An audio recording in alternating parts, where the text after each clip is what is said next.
Hello, everybody. Welcome back to Speak Life this week. We hope you guys are having a great weekend, a great week so far. Today's topic is going to be a tough one. My mama's going to be sharing a trauma, an experience that she had as a child. And our hopes and prayers for today is that it's going to bless. Thank you, Mother. I always have a hair sticking out.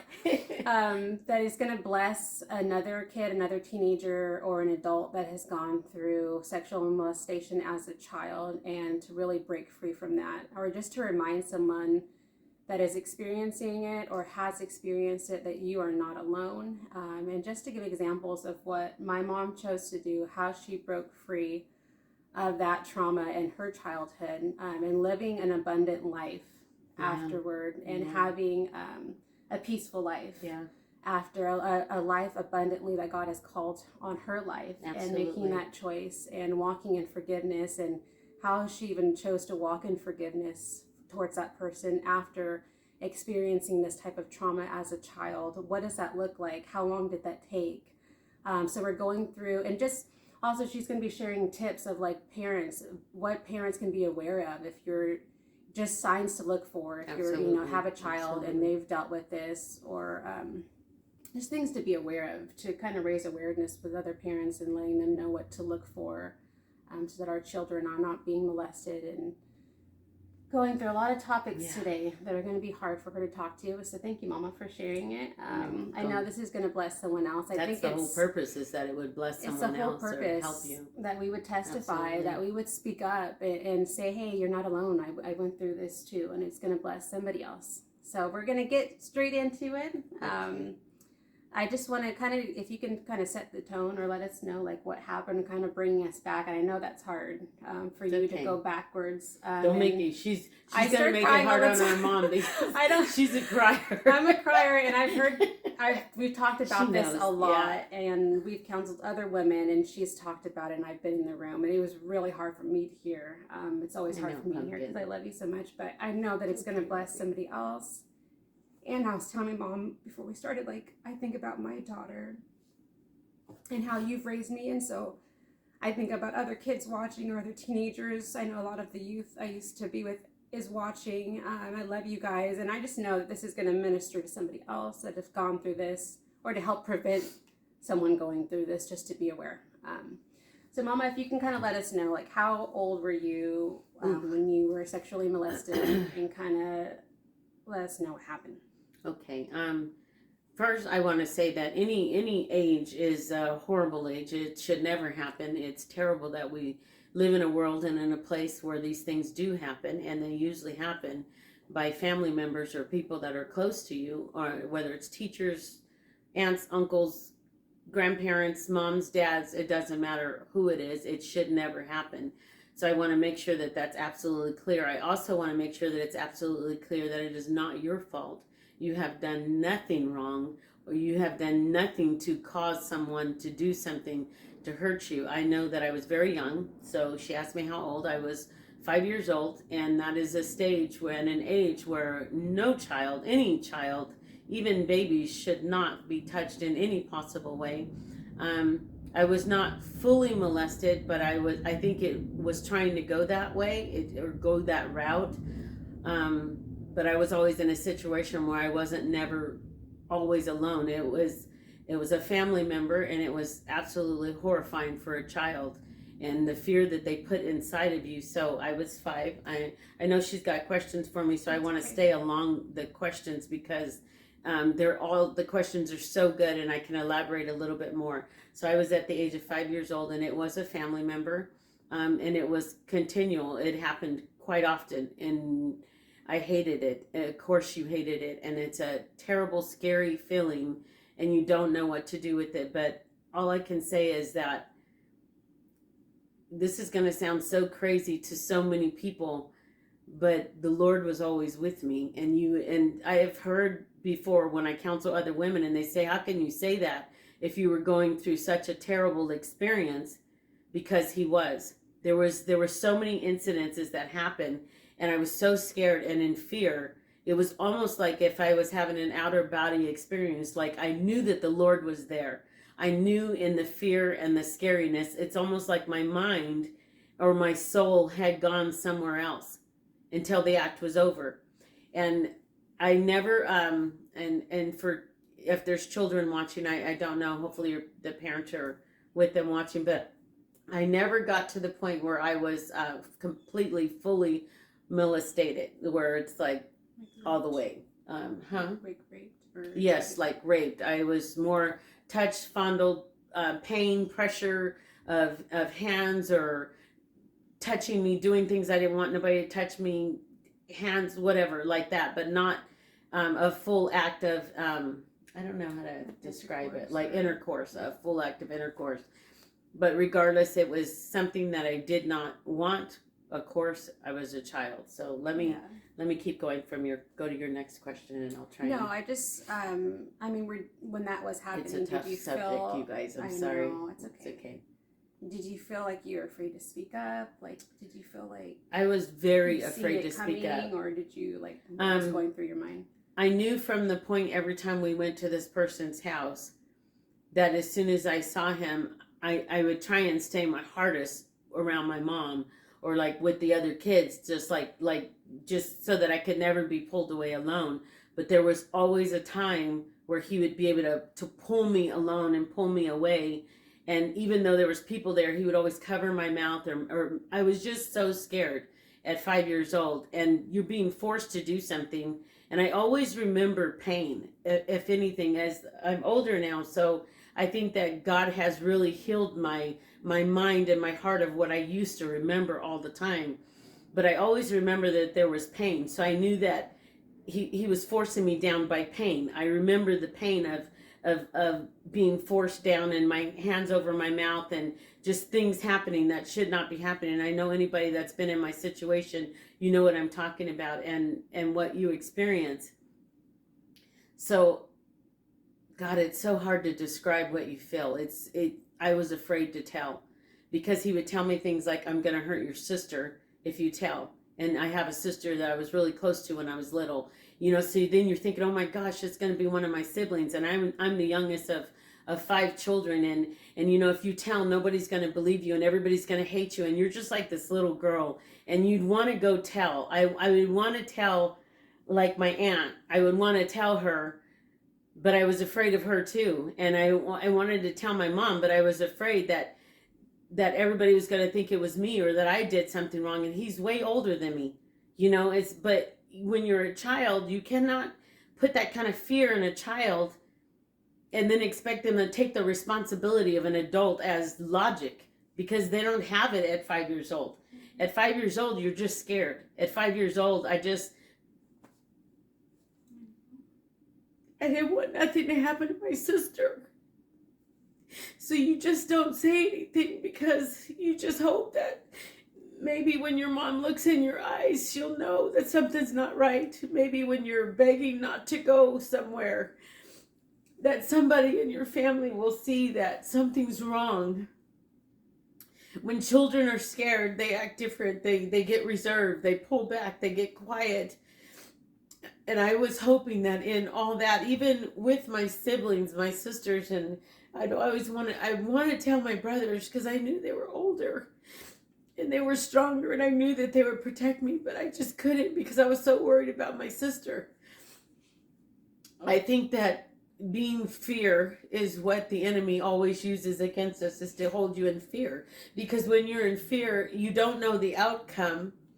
So you try and predict the outcome. And then when you predict it naturally, you think of everything bad. You think of it's only going to get worse instead of it's going to get better. But I would encourage anybody that's gone through it or that is going through it right now that you would go tell your mom, because your mom is not a mind reader and neither is your daddy.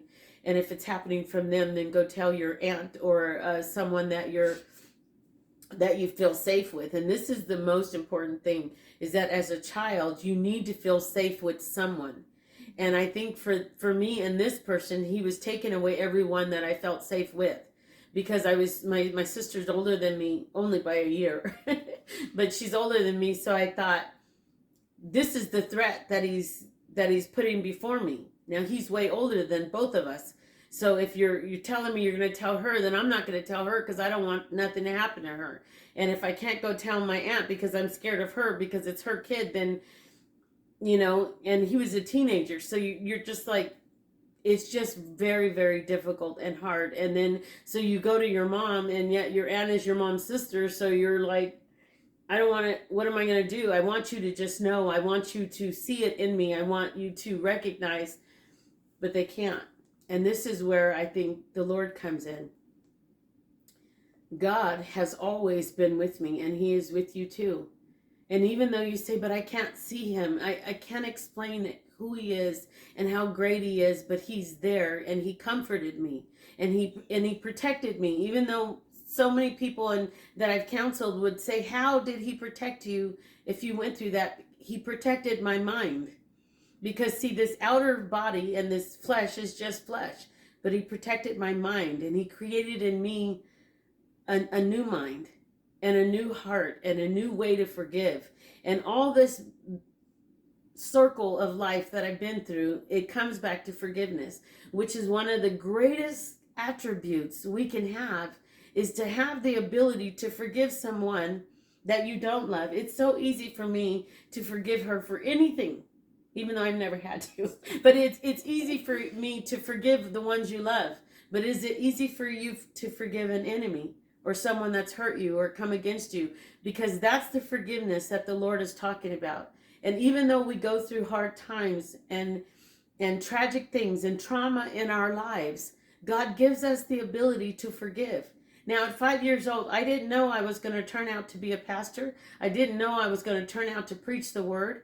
But God gave me that to be able to minister to other women. There's so many of us, children and women, that need to hear it is okay. Do not listen to a predator that tells you don't tell anyone. Tell everyone if you have to. Wherever you feel safe, go and tell. If it's happening at home, tell a teacher. If it's happening at school, tell your mom and dad. If it's happening at church, go and tell your parents. You've got to tell someone, because not telling, and this was my situation, put me in a place of, as I got older, I had to forgive myself. And I know this is someone further in there, so I'll talk about that a little bit later. But you have to forgive yourself. I had to forgive myself for not telling.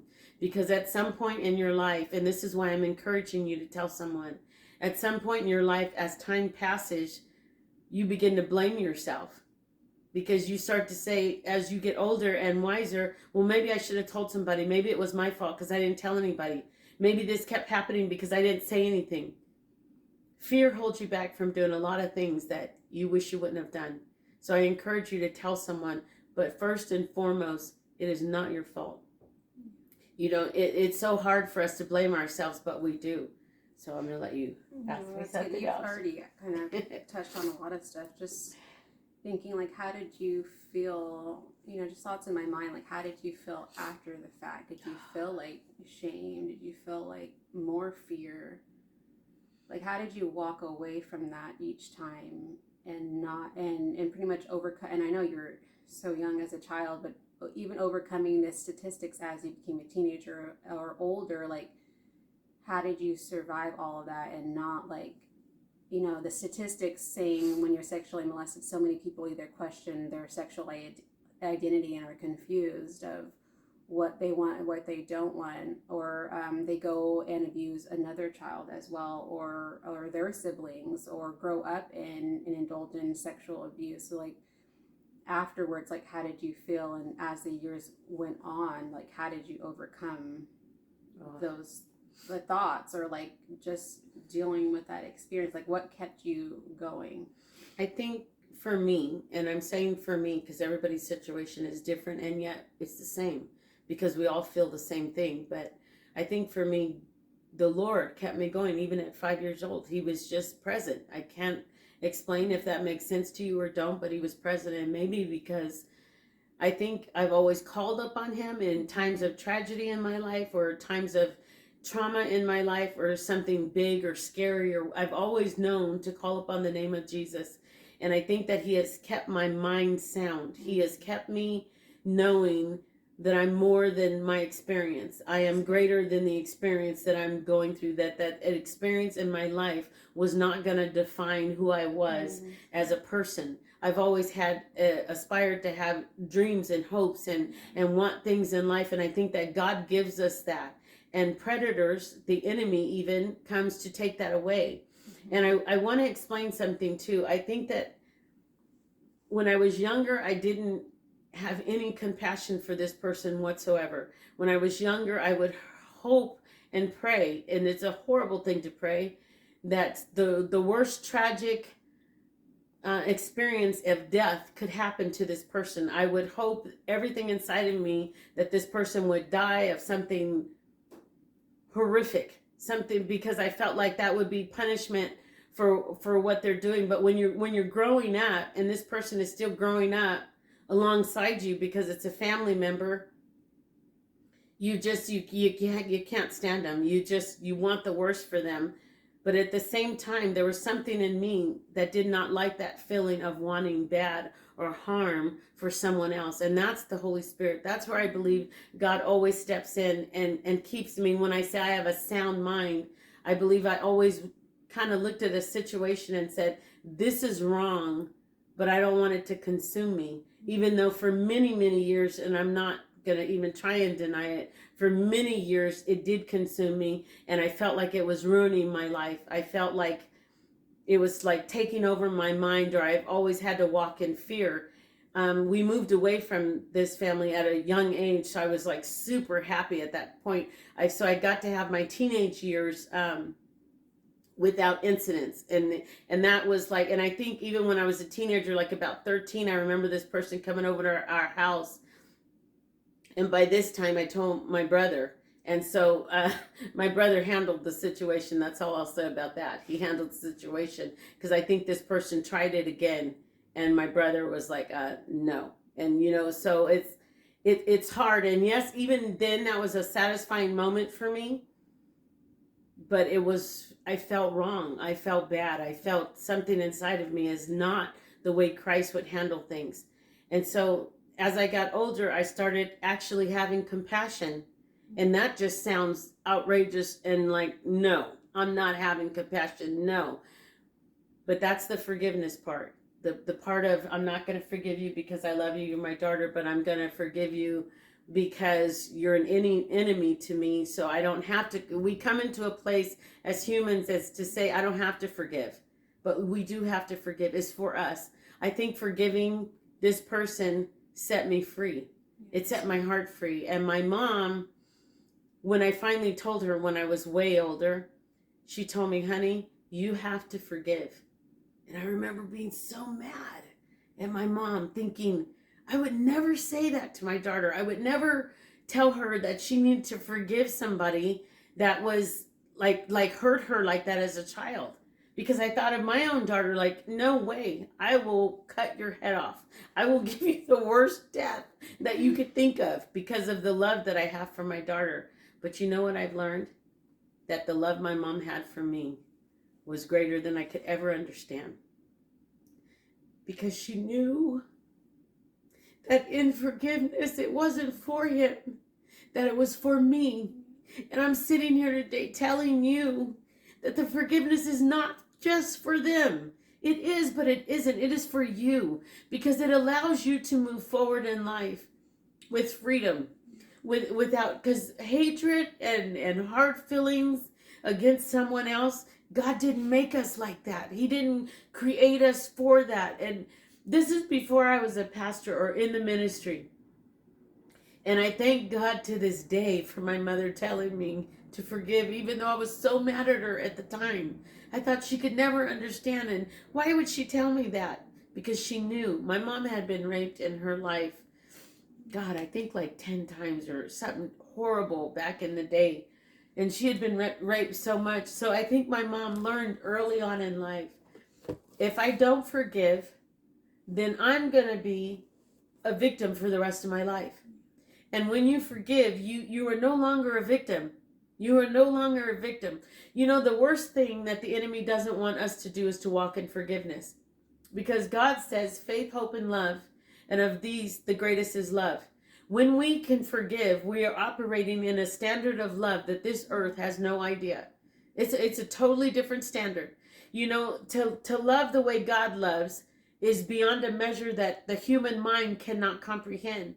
When he took the cross for us and everything he took it for, God gave up his only son to a love that we have no idea. See, our anger is not love. Our rage is not love. It's when you humble yourself and you say, I choose forgiveness. Because we can't just forgive. You have to choose it. Because it was easy to say, okay, mommy, yeah, I'm going to do that. Knowing inside me, I'm thinking, I'm never going to do that. I can't even believe you're telling me this. But I learned over time, she was right. She was right. I needed to walk in forgiveness. And she knew that in order for me to prosper in life. And I have, because of the forgiveness. And I know that it's hard. And I know that situations come up in our lives and they keep coming and keep presenting themselves. I had to keep seeing this person over the years, not all the time, very, very seldom, but over the years. And when I had kids, I was like, no, this person will never be in a room alone with my child. I don't care what they're doing in their lives. I don't care if they're serving God. I don't care what they're doing. They're never going to be in the presence of my daughter alone or one of my grandkids alone. And am I still that way? Absolutely, to this very day. Because you do forgive, but you don't forget. And that to me is just wisdom. So you use wisdom in the places that I would put my daughter or my children, my sons, my grandchildren. I use wisdom when I go somewhere, family events. I'm looking out for all my grandkids. I'm looking out for where my kids are present. Where are my grandkids?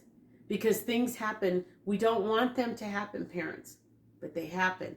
And we need to be aware of this. And we need to let our kids know they can come to us for anything, anytime. Sorry. No, I'm glad you're talking. I love that you're talking about the forgiveness part. And we want to clarify too that, like, I think so many people don't want to forgive because they think that means you're accepting what that person has done is okay. That's exactly why you don't want to forgive. And so you're like, I'm not forgiven because that is not okay. And we're not saying that was okay. Like, that was wrong. It was sinful. It's demonic. There's no part of that you are accepting is okay. So I think people feel like, I don't want to forgive because I don't want to be in that vulnerable state again. I'm not going to be weak again. I'm not going to put my guard down. Yeah. So I think they have all those emotions of like, I'm not forgiving, but they don't understand that you're setting yourself free, and you are. I promise you mentioned that like it's a prison. You're keeping yourself in prison by choosing not to walk in forgiveness, but you are not saying what they did is okay. Not at all. Choosing, not even a little bit. Is it okay? So I'm glad that you talked on that. I do want to add this too. By you forgiving, you're setting up a whole generation in your entire family of freedom. Yeah. And I know that you don't understand that, but you walk in forgiveness for your children, for your children's children. I've always had a relationship with my children that they can speak to me freely. Mm-hmm. They can come to me about anything. I don't care what it is. I don't care if they get involved in something. You come to me. Our number one rule in the house is there's no lying, because you can't deal with something that's a lie. But you can deal with the truth. And the truth is they have to have a safe place to say, I can go to my mom and tell my mom anything. I can go to my mom and let her know what happened. There's so many times parents, just from counseling people, tell you something, then that's when you should be aware something's not right. And then we need to talk to them. You got to be aware. You really do. Really good. One of the last questions I had, just like, how long did it take you to forgive this person? Oof. And then into adult life now, past your childhood, years and years later, having to see this person now multiple times, what did it trigger something in you that brought you back to that trauma, and how did you handle with not like spiraling back into your childhood and not walking in forgiveness? Like, how did you battle that in your mind to move forward? From being young to my teenage years to adulthood, I'm going to be honest, I did not forgive him at all. Not even close. Didn't want to. Again, those were my times of wanting the worst possible thing that could possibly happen to him. As I got closer to the Lord, and this is the only way, I don't think that if I didn't get close to the Lord, that I would even be forgiving now. I have forgiven this person without this person ever saying I'm sorry. without this person ever admitting to the wrongs that were done. I have chosen to forgive. And it has set me free. And it has soared my life. I now have compassion for this person, because as when you forgive, you can have compassion in the sense of the Lord, what did he go through to get there? What evil possesses him? Or even then, maybe not now, but what evil possessed him then to get to that point? What happened to him as a child that I don't know about? When we go through things, sometimes we look at one side of the story, and that's our side. There's always another side. There's always the tragedy. And I think in adulthood, the different incidences that you come across in life, you start to realize there's always two sides of every story. And what seems right to us is not always right. And what seems right to another person is not always right. And what's wrong to us is maybe not wrong to someone else. I think the closer I've gotten with God, I've come to know a love that he loves. And especially when I became in the ministry a pastor, I said, Lord, give me the heart that you have. Give me a heart for people that you have. Because he loves us regardless of what we think, where we've been, what we've done. He's protected my mind. That's why I didn't go to a different way of doing things, like liking girls instead of liking men. I believe God protected my mind. I didn't see men as predators or people as predators. I do want to mention, I'll mention it later, but I think that's how God protected me in that sense. And this is why I say I know he was always with me. He's always given me a mind of Christ, that I would reason his way and not logically, because logically we would say kill him, burn him, stone him, whatever you would say. But I forgave without a person ever saying I'm sorry.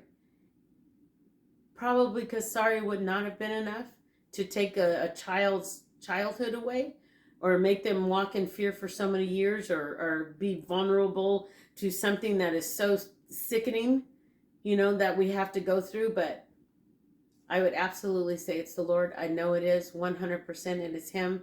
I can't explain the kind of peace that he will bring you over it. I can tell you this: the fear and the anxiety and the panic. It's like a panic you feel when you're having to be around somebody and there's so much anxiety that takes place, is gone. God takes that away. And my stubbornness as a young age, when I did finally tell my mother, the stubbornness of not wanting to forgive keeps you in that zone of unforgiveness, of anxiety, of panic, of fear, of being overprotective, of just everything. You're just like, nobody's going to ever do this to me. I'm on guard. I'm on watch. I mean, let him watch you. Let him guard you. Let him protect you. And I know people think, well, he didn't protect you. Oh, he did. He did. I would absolutely tell you to surrender your thoughts and your life to the Lord so that he can renew you. He will renew your strength. He will renew your mind. He gives you a new heart, a heart that you never think you can have. You can even forgive somebody if they've already died. And that is the absolute truth. You think, well, what good is it now? He's dead. I never had to, or she's dead. Whoever is the abuser, because women abuse too. It's not just men. Women do it too. And it's starting at very young ages. We're always expecting an adult to be the one doing the harm. But this was not an adult. This was another kid, a teenager, harming a child. You need to be aware of these things. It can be anybody. Anybody. This is why we watch our children.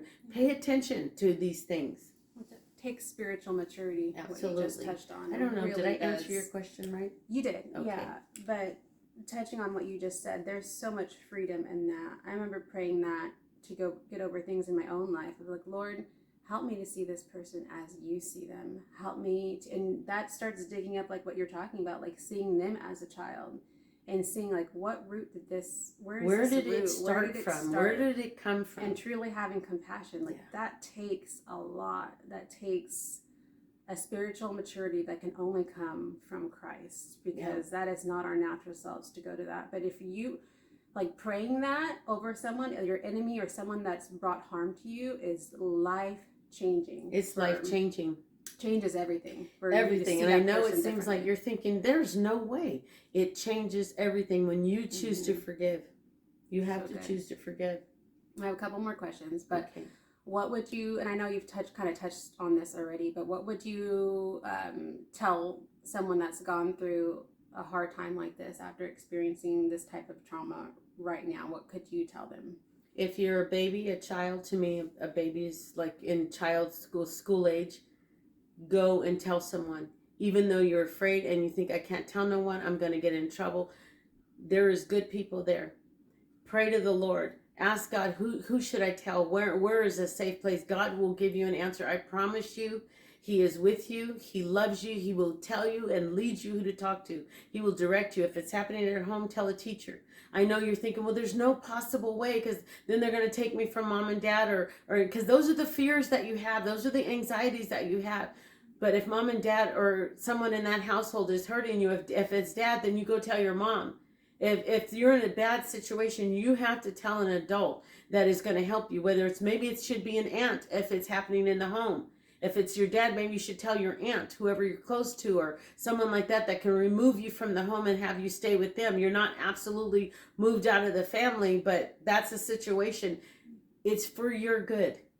You don't want it to ruin your life. I would absolutely tell someone that you feel safe. If you're an adult and you're still struggling with things that has happened to you, or a teenager and you're struggling with things that has happened and the family doesn't know, you need to go tell someone. You need to tell your family member or someone. And it's not to, whether they're going to go to jail. The person that did it to me did not go to jail, did not get punished. I don't even think like that no more.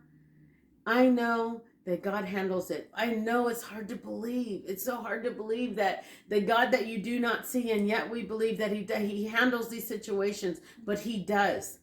He does. He handles them. He will work on those people. That is His battle. That's not ours. But you must forgive them. And I would encourage you to forgive.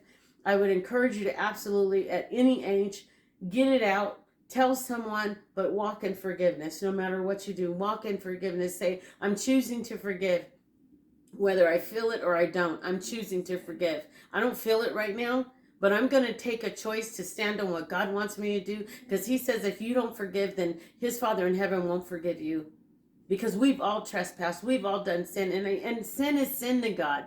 I know we in this earth, we would like to think, no, there's a bigger sin than this sin. But no, the Bible doesn't say that. The Bible says sin is sin. And if we knew both sides of the story and we understood where this stemmed from, and the root of everything is that old devil, he just likes to cause havoc and confusion and pain upon many people, you would have compassion. It's like when you watch one of the documentaries of people in prison and you see their life and you think, how did this happen and where did it stem from? And they take this person who is now a prisoner and you remember that one time that baby was born into somebody's arms and they held that baby and you look at this child as so pure at heart, pure, clean. What caused this child to end up in prison for the rest of their life? What stemmed? The child's usually being abused by different people, aunts, uncles. I've heard people tell me their stories in counseling and it breaks your heart. Grandpas, uncles, cousins, aunts, different people molesting the same child. It just doesn't make sense. And where did it stem from? Where do we hear? You know what we've been through with the church, and you think, and then you go back and same thing happened to them. This whole family line of just molestation and nobody saying nothing and everybody being quiet. Well, when it's busted wide open, it changes everything. You have to tell somebody. You have to talk to somebody that you feel safe with so that you can be protected as well. So good. And last question, what would you tell a parent to be aware of to help prevent this type of trauma from happening to their own kids? You know what I would tell you guys with my whole heart, everything inside me? Be present. Be present with your kids. Anybody can be a mommy and daddy. Anybody. But to be a mommy and daddy is to be present. And if you're serving the Lord, which you should, Mom, there's no dad. There is no other option to raise your children without the Lord. You need to be present. When they speak, turn, look at them, listen to them. Respond to what they're saying. Don't just nod your head. Because kids, if you have a child that is just sitting up staring at you, and telling you, I don't want to go. Do I have to go? Start talking to the child. I'm not saying something has happened, but it could have. Or maybe it's starting to. Maybe there's a fear of something. I remember always wanting to just like be by my mom at every party that took place at this house. And all the cousins are going and everybody's going. I just want to stay by my mom. And she'd be like, Doreen, go play with the kids. I don't want no mom. I just want to stay right here. But it was all the adults were in one place and all the kids were in another place. But that was a scary place for me to be. Because everybody wanted to go play hide and go seek. That's not such a happy game when somebody's kidnapping you in the bushes and holding you down when everybody's running around and you're just being trapped in bushes. I've been there. I know the fear. You know, just if you're about it, something's wrong if they're acting different. You need to talk to them. You need to recognize the changes in your kids early on. Just saying, hey, is everything okay? Talk to your kids for one perfect example. Talk to your kids before they go to school about sex. Nobody ever does this, and that's a whole nother video that we need to talk about. Your kids should know anything they're going to know about sex, men and women in relationships the way God wanted it before they ever enter the world. Before they are even in preschool, you need to start recognizing and talking to your children about the foundations of life and what is truth. Kids are smart. They absorb everything from fighting to yelling to hugging to kissing to loving each other as a family. They absorb everything. They are watching you. They are watching you. And they know when you're listening to them and when you're not. When you're, well, this happened to me. It's go, oh, that's cool. You don't even know what they just told you because you're not listening. Be present. That's the number one thing I would say. So good. Is to be present. And when you're present enough, you're able to read your kids just from goodness. an eye or from a look in their eyes. Like to this day, I can read my kids without them saying a word. Yeah, I know when something's wrong. We still talk like that. I'll look at my mom from across the way. She knows. Yeah, full conversation. That's right. And I do that with my kids too. It's like really being aware and present with your kids, you're able to read their emotion. Holy Spirit also reveals things to you. Yes, he does. About what's going on. So that's so key. Mama, thank you so much for sharing today. This is why I love you so much. Just your wisdom and just, choosing to get on here and being bold and, testifying to someone else that's going to be blessed by this, and just your strength through all of it and the choices you've made in life to prosper and be where you're at today. I can't even take the credit. I promise you guys, it is him. It is the Father above that gives us all this love and wisdom in how to live our lives. It's the Lord. There's no life without him. Yep. Amen. Mm-hmm. So we hope this blessed you guys. We love you guys, and yes, we will see you next week. See you next week.